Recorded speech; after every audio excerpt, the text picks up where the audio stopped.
ಓಂ ಶಾಂತಿ. ಮುರಳಿಯ ಮುಖ್ಯ ಜ್ಞಾನ ರತ್ನಗಳು. ನಾವು ಆತ್ಮರಾಗಿದ್ದೇವೆ, ಶರೀರವಲ್ಲ. ನಮ್ಮ ಮೂಲ ಮನೆ ನಿರ್ವಾಣಧಾಮ, ಶಾಂತಿಧಾಮ. ತಂದೆ ಪರಮಪಿತ ಪರಮಾತ್ಮ ಸ್ವತಃ ಬಂದು ನಮಗೆ ಜ್ಞಾನವನ್ನು ನೀಡುತ್ತಿದ್ದಾರೆ. ತಂದೆಯನ್ನು ನಿಜವಾಗಿ ಅರಿಯದಿದ್ದರೆ ನೆನಪು ಸ್ಥಿರವಿಲ್ಲ. ಪರಮಾತ್ಮನು ಸ್ಮರಣೆ ಮೂಲಕ ವಿಕರ್ಮ ವಿನಾಶವಾಗುತ್ತದೆ. ಶಾಂತಿಧಾಮಕ್ಕೆ ಒಬ್ಬ ತಂದೆಯಾದ ಶಿವಬಾಬಾ ಮೂಲಕವೇ ಹೋಗಬಹುದು. ನಾವು ಈಗ ಶಿವಬಾಬಾರವರ ಮಕ್ಕಳಾಗಿ ಬ್ರಾಹ್ಮಣ ಕುಲಕ್ಕೆ ಬಂದಿದ್ದೇವೆ. ಶುದ್ಧತೆ, ಶಾಂತಿ, ಸತ್ಯತೆ ಇವುಗಳೇ ನಮ್ಮ ಮೂಲ ಸ್ವರೂಪ. ಭಕ್ತಿ ಮಾರ್ಗದಲ್ಲಿ ಅಂಧತ್ವ, ಜ್ಞಾನ ಮಾರ್ಗದಲ್ಲಿ ಸತ್ಯದ ಬೆಳಕು. ಭಕ್ತಿ ಮಾರ್ಗವು ಈಗ ಮುಕ್ತಾಯ ಹಂತದಲ್ಲಿದೆ. ಹಳೆಯ ಪ್ರಪಂಚದಲ್ಲಿ ಪಾಪ, ದುಃಖ, ಅಶಾಂತಿ ಇದೆ. ಹೊಸ ಪ್ರಪಂಚದಲ್ಲಿ ದೇವತೆಗಳು, ಪಾವನತೆ, ಶ್ರೇಷ್ಠತೆ ಇದೆ. ದೇವತೆಗಳೇ ಶೂದ್ರರಾದ ನಂತರ ಬ್ರಾಹ್ಮಣರಾಗಿ ಪುನಃ ಪುರುಷಾರ್ಥ ಮಾಡುತ್ತಾರೆ. ಶರೀರದಿಂದ ವಿಚ್ಛೇದ ಮಾಡಿಕೊಂಡು ಆತ್ಮ ಭಾವದಲ್ಲಿ ನೆಲೆಸಬೇಕು. 84 ಜನ್ಮದ ರಹಸ್ಯವು ಕೇವಲ ಈ ಜ್ಞಾನದಿಂದಲೇ ಗೊತ್ತಾಗುತ್ತದೆ. ಜೀವನ್ಮುಕ್ತಿ ಎಂಬುದು ಸತ್ಯುಗದಲ್ಲಿಯೇ ಸಾಧ್ಯ. ಮೋಕ್ಷ ಅಥವಾ ನಿರ್ವಾಣಕ್ಕೆ ಯಾರೂ ಹೋಗುವುದಿಲ್ಲ.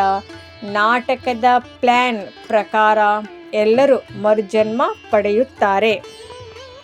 ಭಕ್ತಿ ಮಾರ್ಗದಲ್ಲಿ ಆಧ್ಯಾತ್ಮಿಕ ಶಕ್ತಿ ಇಲ್ಲ, ಅಲ್ಪಕಾಲದ ಸುಖ ಮಾತ್ರ.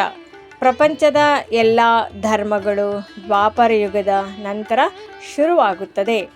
ಶಿವಬಾಬಾರವರು ಮೌಲಿಕ ರೂಪದ ಗುರಿಯಾಗಿದ್ದು ಶರೀರವಿಲ್ಲದ ಕಾರಣ ಈಗ ಬ್ರಹ್ಮರವರ ಮೂಲಕ ಕಾರ್ಯವನ್ನು ನಿರ್ವಹಿಸುತ್ತಿದ್ದಾರೆ.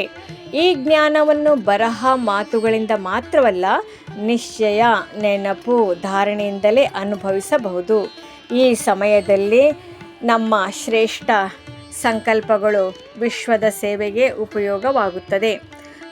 ಮುರಳಿಯ ಮುಖ್ಯ ಸಾರಾಂಶ. ಪರಮಾತ್ಮ ತಂದೆ ಶಿವಬಾಬಾರವರು ಸ್ವತಃ ಭಾರತದಲ್ಲಿ ಬಂದು ತನ್ನ ಮಕ್ಕಳಾದ ನಮಗೆ ಜ್ಞಾನವನ್ನು ನೀಡುತ್ತಿದ್ದಾರೆ. ನಾವು ಈಗ ಬ್ರಾಹ್ಮಣರಾಗಿ ಪುನಃ ದೇವತೆಗಳಾಗಲು ತಯಾರಿ ಮಾಡುತ್ತಿದ್ದೇವೆ. ಈ ಪ್ರಪಂಚ ಪತಿತವಾಗಿದೆ. ನಾವು ಪಾವನ ಪ್ರಪಂಚವನ್ನು ನೆನಪಿಸುತ್ತಾ ಶುದ್ಧತೆಯ ಸಾಧನೆ ಮಾಡಬೇಕು.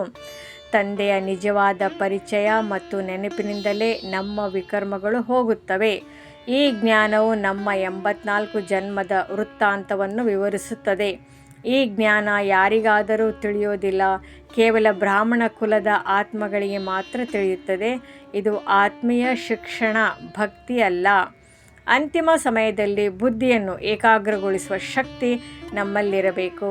ಆದ್ದರಿಂದಲೇ ಸರ್ವ ಆತ್ಮಗಳ ಅಲೆದಾಟವನ್ನು ಶಾಂತಿಗೆ ತರುವ ಸೇವೆಯ ಭಾಗಿಯಾಗಬೇಕು. ವರದಾನ.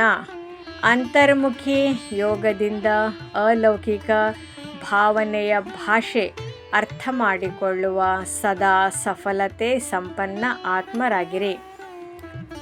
ಕಣ್ಣುಗಳ ಭಾಷೆ, ಭಾವನೆಗಳ ಭಾಷೆ, ಸಂಕಲ್ಪಗಳ ಭಾಷೆ, ಈ ಅಲೌಕಿಕ ಭಾಷೆಗಳು ಶ್ರೇಷ್ಠತೆಯ ಸಂಕೇತ. ಸ್ಲೋಗನ್. ತಾವು ಇಷ್ಟು ಹಗುರರಾಗಿರಿ. ತಂದೆ ತಮ್ಮನ್ನು ಕಣ್ಣಿನ ರೆಪ್ಪೆಯ ಮೇಲೆ ಕುಳ್ಳರಿಸಿಕೊಂಡು ಕರೆದುಕೊಂಡು ಹೋಗಲಿ. ಅವ್ಯಕ್ತ ಸೂಚನೆ. ಸಂಕಲ್ಪ ಶಕ್ತಿಯಿಂದ ವಿಶ್ವದ ಅಲೆದಾಟ ನಿವಾರಿಸಿ ಶ್ರೇಷ್ಠ ಸೇವೆ ಮಾಡಿರಿ. ಈಗ ಒಬ್ಬ ತಂದೆ ಬೇರೊಬ್ಬರಿಲ್ಲ ಎಂಬ ಸ್ಮೃತಿಯಲ್ಲಿ ಸ್ಥಿತರಾಗುವ ಅಭ್ಯಾಸ ಮಾಡಿ.